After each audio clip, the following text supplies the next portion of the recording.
कारणों को समझते हैं जो मेल के अंदर मेल के कारण बनता है इम्पोटेंसी का, और फीमेल के अंदर फीमेल की इम्पोटेंसी का कारण बनता है। तो मेल के अंदर इम्पोटेंसी का कारण जो मुख्य रूप से है वो स्पर्म की क्वालिटी और क्वांटिटी को लेकर है। यानी कि मेल के अंदर स्पर्म बनना तो जरूरी है ही है, लेकिन उससे ज़्यादा जरूरी ये है कि वो अच्छी क्वालिटी के और अच्छी क्वांटिटी के बनने चाहिए। जैसे स्पर्म हम इंटरकोर्स के दौरान एक बार में लगभग 2.5 से 3 ml तक स्पर्म को सीमेन को पास आउट करते हैं। अब उसमें लगभग 30 से 40 करोड़ हमारे स्पर्म पास आउट होते हैं। उस 30 में से 40 करोड़ स्पर्म, एक स्पर्म जाकर हमारा एग को फर्टिलाइज करता है। तो मतलब जब 30 से 40 करोड़ स्पर्म निकलते हैं तब जाकर एक स्पर्म फर्टिलाइज करता है। तो अगर हमारे कुछ करोड़ की संख्या में ही स्पर्म निकलेंगे तो फिर हम कैसे कल्पना कर सकते हैं कि वो एग को फर्टिलाइज कर पाएंगे, है ना। तो इसलिए एक क्वांटिटी हमें चाहिए कि वो 30 से 40 करोड़ स्पर्म ही होने चाहिए। अगर इससे कम स्पर्म पास आउट हो रहे हैं तो वो एग को फर्टिलाइज नहीं कर पाएंगे। दूसरा, अब क्वालिटी तो क्वांटिटी तो हमारे पास है लेकिन क्वालिटी वाइज नहीं है। हमारे पास देश की जनसंख्या सबसे बड़ है, हम पूरे विश्व में सबसे ज्यादा जनसंख्या वाले देश हैं, लेकिन हमारे पास रोजगार कितने हैं, हमारे पास स्किल वाले कितने लोग हैं, हमारे पास क्वालिटी वाले लोग हैं, ये हमारे देश की ताकत है। यानी कितने लोग शिक्षित हैं, कितने लोगों के पास रोजगार है, कितने लोगों को अपना काम करना आता है, कितने लोगों को कोई हुनर आता है। तो वो जनसंख्या मैटर नहीं करती, लेकिन मैटर ये है कि हमारे पास क्वालिटी वाले कितने लोग हैं। तो हमारे क्वांटिटी तो बहुत है, हमने 30 से 40 करोड़ स्पर्म बन रहे हैं, लेकिन वो सब आधे अधूरे बन रहे हैं, बीमार बन रहे हैं, सुस्त बन रहे हैं, कमजोर बन रहे हैं, और वो हमारे लिए दिक्कत है। यानी कि वो अच्छी क्वालिटी वाले स्पर्म वहां तक नहीं पहुंचेंगे तो फिर वो हमारे किसी भी काम के नहीं है, है ना। अगर 10 लोग हैं हमारे घर में, 10 के 10 बीमार हैं, तो उन 10 लोगों का फायदा क्या है कि भाई जरूरत पड़ने पर वो 10 लोग जब खड़े होंगे तभी तो फायदा है। अगर वो 10 के 10 बीमार हैं, बुजुर्ग हैं, कोई बीमारी रहते हैं, उनसे कुछ काम ही नहीं होता, तो हमारे लिए केवल संख्या है, हमारे लिए उनका कोई महत्व नहीं है। तो क्वालिटी भी जरूरी है और क्वांटिटी भी जरूरी है। यानी कि 30 से 40 करोड़ स्पर्म चाहिए और स्वस्थ चाहिए और अच्छे होने चाहिए, स्वस्थ स्पर्म पैदा होने चाहिए। तो पुरुष के अंदर जो मेन मुख्य कारण है इम्पोटेंसी का कि स्पर्म की क्वालिटी और क्वांटिटी खराब होना, या तो वो स्पर्म प्रॉपर तरीके से नहीं बन रहे और प्रॉपर संख्या में नहीं बन रहे, है ना। तो ये हमारे 2 मुख्य कारण है हमारे इसके लिए। और इसी में अगर हम ये देखें, डायबिटीज और डाइजेस्टिव सिस्टम ये दोनों में कॉमन है। Diabetes is a slow poison.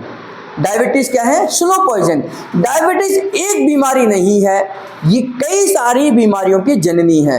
यानी कि डायबिटीज जिसको हो जाए तो उसको एक बीमारी नहीं होगी, उसको बहुत सारी बीमारियां घेरना शुरू कर देती हैं। तो ये हमारी वाइटल एनर्जी को खत्म करती हैं, हमारे लिवर, हमारे लंग्स, हमारी किडनी, हमारे हार्ट को कमजोर करती हैं। तो जब हमारे वाइटल ऑर्गन्स ही कमजोर हो जाएंगे, जब हमारी सुरक्षा प्रणाली ही कमजोर हो जाएगी, तो हम अपने आप को सुरक्षित महसूस नहीं कर सकते। तो diabetes is a slow poison. Diabetes धीरे धीरे कर एक दीमक की तरह काम करती है जो पूरे शरीर को खोखला कर देती है और शरीर खराब हो जाता है।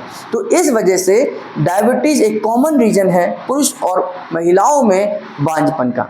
डाइजेस्टिव ऑर्गन्स, हमारा डाइजेस्टिव सिस्टम ठीक नहीं है तो हमारे रॉ मटेरियल कहाँ से आएगा? हमारे जितने भी, चाहे वो मेल के अंदर टेस्टोस्टेरोन हो, फीमेल के अंदर एस्ट्रोजन प्रोजेस्टेरोन हो, ये तीनों ही हार्मोन स्टेरॉयड हार्मोन हैं। ये तीनों ही हार्मोन स्टेरॉयड हार्मोन है जो कि हमारे फैट के डाइजेशन पर बनेंगे। फैट हम खाएंगे, फैट डाइजेस्ट होगी, फैट का फ्री फैटी एसिड बनेगा, ये फ्री फैटी एसिड लीवर के पास जाएगा, लीवर इसे कोलेस्ट्रॉल में कन्वर्ट करेगा और कोलेस्ट्रॉल का 80% भाग हमारे जो स्टेरॉयड हार्मोन है इसमें भी यूज होगा। हमारा बाइल जूस बनेगा, कोलेस्ट्रॉल बनेगा, तो ये कोलेस्ट्रॉल से फिर जाकर हमारे स्टेरॉयड हार्मोन बनेंगे, टेस्टोस्टेरोन बनेंगे, एस्ट्रोजन बनेगा, प्रोजेस्टेरोन बनेगा। लेकिन हम फैट खाते ही नहीं है, या खाते हैं तो वो पचता ही नहीं है, फैट का कोलेस्ट्रॉल नहीं बन रहा, तो ये हमारा डाइजेशन से रिलेटेड प्रॉब्लम हो सकता है। तो यानी कि हमारा पेट बिल्कुल परफेक्ट होना चाहिए। तो पेट बिल्कुल परफेक्ट होगा तो जितना भी हम घी तेल मेल खा रहे हैं वो प्रॉपर डाइजेस्ट होगा, कोलेस्ट्रॉल बनेगा, कोलेस्ट्रॉल से हमारे हार्मोन्स बनेंगे। तो पेट का ठीक होना तो हमारे लिए जरूरी है, इसका कोई भी दूसरा और विकल्प नहीं है। तो ये कॉमन है। फीमेल के अंदर देख लेते हैं कौन कौन से कारण हो सकते हैं इंपोटेंसी के, जिसमें सबसे पहला है 1.25 DCC जो कि कैल्शियम की कमी को दर्शाता है। कैल्शियम की डेफिशिएंसी हमारे शरीर के अंदर बहुत सारी चीज़ों को परेशान कर सकती है, हमारे ऑर्गन्स के प्रॉपर फंक्शनिंग में दिक्कत कर सकती है। जैसे हमारा हार्ट इस तरीके से श्रिंक होता है, फैलता है, श्रिंक होता है, फैलता है, ऐसे ही हमारे ओवुलेशन के दौरान हमारे ओवरीज, हमारी टेस्ट, हमारी फैलोपियन ट्यूब, इनकी भी मूवमेंट होती है। तो इनकी मूवमेंट के लिए कैल्शियम का ठीक होना बहुत जरूरी है। ऑर्गन्स के प्रॉपर फंक्शनिंग के लिए हमारे कैल्शियम का ठीक होना बहुत जरूरी है। कैल्शियम की कमी अगर रहेगी तो हमारे ऑर्गन्स प्रॉपर फंक्शन नहीं करेंगे, ओवुलेशन में दिक्कत आ सकती है, ऑर्गन के फंक्शन में, उनकी मसल्स में फंक्शनिंग में दिक्कत आ सकती है। पीसीओडी फीमेल के अंदर आज सबसे बड़ी दिक्कत जो है वो पीसीओडी की दिक्कत है। पीसीओएस और पीसीओडी ये कॉमन वर्ड है। तो पीसीओडी की फुल फॉर्म है पॉलीसिस्टिक ओवरियन डिजीज, यानी कि जो ओवरी है जहां से वो एग डेवलप होने चाहिए थे वहां पर छोटी छोटी गांठें डेवलप हो गई हैं। अब जो है जैसे अब मैं हूं और मेरे ही घर में मेरे ही जैसा एक और आदमी डुप्लीकेट है। अब खाना तो क्वांटिटी उतनी ही है ना। अब खाना 4 रोटी बन रही है, वो मैं खा लूं या वो खा ले। वो अगर वो मेरा खाना खाता रहेगा तो मैं तो सूखा साखा हो जाऊंगा, मैं बीमार हो जाऊंगा। और ऐसा ही कुछ हमारी ओवरीज के अंदर होता है, वहां पर छोटी छोटी गांठें डेवलप हो जाती हैं। वो जो गांठें हैं वो हमारे जो न्यूट्रिशन वैल्यू है वो उनको गेन कर लेती हैं, वो उसको यूज करती हैं। तो जिस वजह से हमारी ओवरीज के ओवम को न्यूट्रिशन नहीं मिलता और वो एग प्रॉपर तरीके से डेवलप नहीं हो पाता। इसी वजह से उस पीसीओडी के कारण से हमारे एग डेवलप नहीं होते या इमैच्योर हो जाते हैं। कभी पीरियड्स आते हैं, कभी नहीं आते हैं, कभी 2 दिन आते हैं, कभी 1 दिन आते हैं, क्योंकि यहाँ पर हमारे दुश्मन हमारे ही शरीर के अंदर पैदा हो गया है, जिसको हम पॉलीसिस्ट, यानी बहुत सारी छोटी छोटी सिस्ट बन गई हैं, छोटी छोटी गांठें बन गई हैं। जैसे कैंसर, कैंसर एक अलग चीज है लेकिन कैंसर भी सेम है। कैंसर क्या है? हमारी ही शरीर की सेल है जो हमारी ही शरीर को खा रही है, हमारी ही न्यूट्रिशन वैल्यू को खा रही है और हमारे खिलाफ काम कर रही है ना। कैंसर की सेल हमारे ही शरीर के अंदर की तो सेल है, लेकिन वो हमारे खिलाफ काम कर रही है और अपना भरपेट खा रही है। और हमारी जो नॉर्मल सेल है वो बेचारी भूखी पड़ी हुई है और इस वजह से वो धीरे धीरे बढ़ता चला जाता है, हमारी सेल मरती चली जाती है और एक दिन कैंसर जीत जाता है और हमारा शरीर हार जाता है। तो ऐसे ही कुछ हमारी पॉलीसिस्टिक ओवरियन डिजीज में होता है ना। फैलोपियन ट्यूब में ब्लॉकेज होना, ब्लॉकेज का मतलब है कि कहीं कोई नर्व क्रैश हो गई है, कहीं कोई आर्टरीज ब्लॉक हो गई है, कहीं कुछ ब्लड सर्कुलेशन नहीं पहुंच रहा, हमारे लैक ऑफ एक्सरसाइज की वजह से है या अनडेवलप्ड है।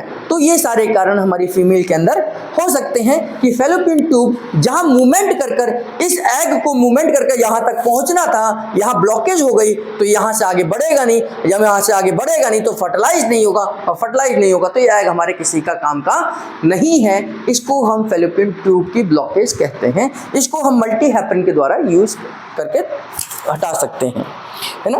तो और ये क्या है? Irregular periods. इरेगुलर पीरियड्स का मतलब है कि ऐसा नहीं है कि जब हम इंटरकोर्स करें तो उस समय पर प्रेगनेंसी ठहरेगी ही ठहरेगी। तो कहा जाता है कि अगर हम सही समय पर इंटरकोर्स नहीं करते हैं, बहुत सारे लोग जब इस कंडीशन से इंपोटेंसी से गुजरते हैं तो डॉक्टर के पास सलाह लेते हैं। तो डॉक्टर उनका टाइम पीरियड देखता है, कितने दिन में पीरियड्स आ रहे हैं, कितने दिन में ये, इतने दिन में ये तैयार होगा, यहाँ से एवोल्यूशन होगा, यहाँ से एग निकलेगा, तो इतने दिन के दौरान पर इनको इंटरकोर्स करना चाहिए।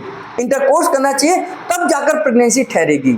इसकी पूरी एक स्टडी है, लेकिन उस फीमेल की क्या स्टडी होगी जब उसके पीरियड्स ही फिक्स नहीं है। कभी 20 दिन में आ रहे हैं, कभी 28 दिन में आ रहे हैं, कभी 24 दिन में आ रहे हैं, कभी 25 दिन में आ रहे हैं, तो उसकी स्टडी कैसे होगी जब वो इरेगुलर पीरियड्स हैं? क्योंकि पीरियड्स का आना नेक्स्ट साइकिल की तैयारी है ना भाई। पीरियड्स अगर आ रहे हैं तो 4 दिन के बाद ही खत्म होंगे, तो नई पीरियड्स की साइकिल तैयार होगी ना। तो जब तैयार होगी तो वहां से एक अंदाजा लगाते हैं कि अब एग वहां से निकल चुका होगा। लेकिन जब पीरियड्स ही इरेगुलर है तो नए साइकिल की तैयारी का तो हम अंदाजा लगा ही नहीं सकते। तो इरेगुलर पीरियड्स भी हमारी फीमेल के अंदर एक इम्पोटेंसी का कारण बनता है। इसके बाद है एंडोमेट्रियम लेयर का तैयार ना होना, क्योंकि जब प्रेगनेंसी ठहरेगी, बच्चा कंसीव हुआ तो वो ठहरता हमारे एंडोमेट्रियम लेयर में है, तो वो लेयर उस बच्चे की प्रॉपर तरीके से देखभाल करती है। और वो देखभाल जब एंडोमेट्रियम की लेयर बनी ही नहीं है तो उसकी देखभाल कौन करेगा? तो इस वजह से कई बार हल्के से झटके की वजह से, वजन उठाने से, ऊपर नीचे पैर पड़ने से वो जो फर्टिलाइज एग है वो रैप्चर होकर बाहर आ जाता है। इसको क्या बोलते हैं हम कि प्रोलैप्स हो जाना, प्रेगनेंसी का प्रोलैप्स हो जाना, बच्चा गिर जाना। कहते हैं ना बच्चा गिर गया, है ना, एक आम भाषा में बोलते हैं बच्चे का गिरना। बच्चा गिरने का मतलब वो जो प्रेगनेंसी ठहरी थी, प्रेगनेंसी ठहर गई है, कंफर्म है, सब कुछ है, लेकिन 1-1.5 महीने बाद कुछ वजन उठा लिया, कोई झटका लग गए, कहीं गिर गई, कहीं बाइक पर कोई झटका लग गया और वो ब्लीडिंग आना शुरू हो जाती है। तो ये बोलते हैं कि हमारा प्रेगनेंसी प्रोलैप्स हो गई है, बच्चा गिर गया है। ये किस वजह से? क्योंकि वहाँ जो लेयर उसे पकड़ कर रखती है वो लेयर ही कमजोर थी। वो कई सारी फीमेल्स को तो पूरे प्रेगनेंसी के पीरियड में कहा जाता है शुरुआत के 3-4 महीने कि आपको बेड रेस्ट करना है, टोटल बेड रेस्ट करना है। इसका मतलब क्या हुआ कि वहां पर जो एंडोमेट्रियम की लेयर है वो बहुत कमजोर है, वो उसे पकड़ ही नहीं रही है। जब वो पकड़ेगी नहीं तो आपने थोड़ा सा भी चले, थोड़ा सा भी फिजिकल एक्सरसाइज करी तो बच्चा नीचे खिसक सकता है और वहां पर आपकी प्रेगनेंसी खराब हो सकती है। तो एंडोमेट्रियम की लेयर प्रॉपर तरीके से उस बच्चे को पकड़ती है, तो एंडोमेट्रियम का लेयर का प्रॉपर बनना भी जरूरी है। एप्लास्टिक यूट्रस, एप्लास्टिक यूट्रस का मतलब है कि जो बच्चा है वो यूट्रस के अंदर डेवलप होता है, और जब यूट्रस ही छोटा हो, यूट्रस का साइज ही नॉर्मल ना हो, तो जब खुद ही छोटा है तो उस बच्चे को कैसे डेवलप करेगा? कहते हैं कि प्रेगनेंसी में यूट्रस अपने साइज से कितना गुना? 16 गुना बड़ा होता है। अब 16 गुना का मतलब अगर यूट्रस इतना है तो प्रेगनेंसी के समय पर ये इतना बड़ा हो सकता है। और जब खुद ही बहुत छोटा है तो वो अनडेवलप्ड है, प्लास्टिक है, यानी कि छोटा साइज है यूट्रस का, तो इतना बड़ा कैसे होगा? इतना बड़ा बच्चा कैसे उसके अंदर डेवलप होगा? तो इसको हम बोलते हैं एप्लास्टिक यूट्रस, यानी कि यूट्रस का साइज छोटा होना, और छोटे यूट्रस में बच्चा डेवलप नहीं हो सकता। प्रेगनेंसी ठहर रही है, एग फर्टिलाइज हो रहा है, लेकिन वो एग वहां आकर वो रुक ही नहीं रहा, क्योंकि वो यूट्रस ही बहुत छोटा है, उसका डेवलपमेंट ही नहीं हो पा रहा। तो यूट्रस का साइज छोटा होना एप्लास्टिक यूट्रस कहलाता है। गुरुजी ने, डॉक्टर लाजपत राय मेहरा जी ने ऐसे कई सारे केसेस ठीक किए हैं जो एप्लास्टिक यूट्रस के हैं। और ओव्यूलेशन अगर प्रॉपर नहीं हो रहा, एग प्रॉपर तरीके से नहीं बन रहा, प्रॉपर शेप एंड साइज में नहीं बन रहा, तो भी आपका इम्पोटेंसी का कारण बन सकता है कि उस समय पर एक एग जो प्रॉपर तरीके से बनना चाहिए था, उसकी एक उम्र होती है, उतने साइज का होना चाहिए। अगर वो छोटे छोटे छोटे अनडेवलप्ड अध पके अंडे बाहर निकल रहे हैं जो प्रॉपर तरीके से पके भी नहीं है, तो फर्टिलाइज क्या होंगे, उनसे प्रेगनेंसी कैसे ठहरेगी? तो ओव्यूलेशन यानी कि सही एग का साइज एंड शेप भी बहुत ज़रूरी है। यानी कि एग जो है वो एग अपने आप में डेवलप होना चाहिए। अगर वो छोटे साइज का है, छोटा सा है, तो वो क्या डेवलप होगा? तो अनडेवलप्ड एग, यानी कि ओव्यूलेशन अगर ठीक से नहीं है, यानी कि वो जो एग फीमेल का बन रहा है वो छोटे साइज का है, तो भी आपकी प्रेगनेंसी नहीं होगी। तो ये कुछ कॉमन ये जो रीज़न है हमने बात करी कि फीमेल के अंदर कौन कौन से कारण होंगे। और इसमें एक और है कि बॉडी का नेचर एसिडिक होना। फीमेल की वेजाइना का नेचर अगर जरूरत से ज़्यादा एसिडिक है, क्योंकि मेल के स्पर्म तो अल्कलाइन है, तो जैसे ही अल्कलाइन जाएंगे और फीमेल की वेजाइना का एसिड लेवल बहुत ज़्यादा है, तो सारे स्पर्म बेचारे वहीं मर जाएंगे, वो आगे तक नहीं पहुंचेंगे। तो high acidity, hyper acidity of vagina main कारण है, यानी कि ये भी एक मुख्य कारण हो सकता है फीमेल के अंदर इम्पोटेंसी का। तो इसलिए प्रेगनेंसी प्लानिंग करने से पहले उनको अपने एसिड लेवल को डाउन करना चाहिए, और न्यूरोथेरेपी ट्रीटमेंट से उसको हम डाउन ला सकते हैं। तो इस तरीके से फीमेल के कारण है, यहाँ पर मैंने मेल के बताए, और इस पिछली क्लास में मैंने आपको कॉमन रीजन बताए जिनकी वजह से प्रेगनेंसी नहीं ठहरती है।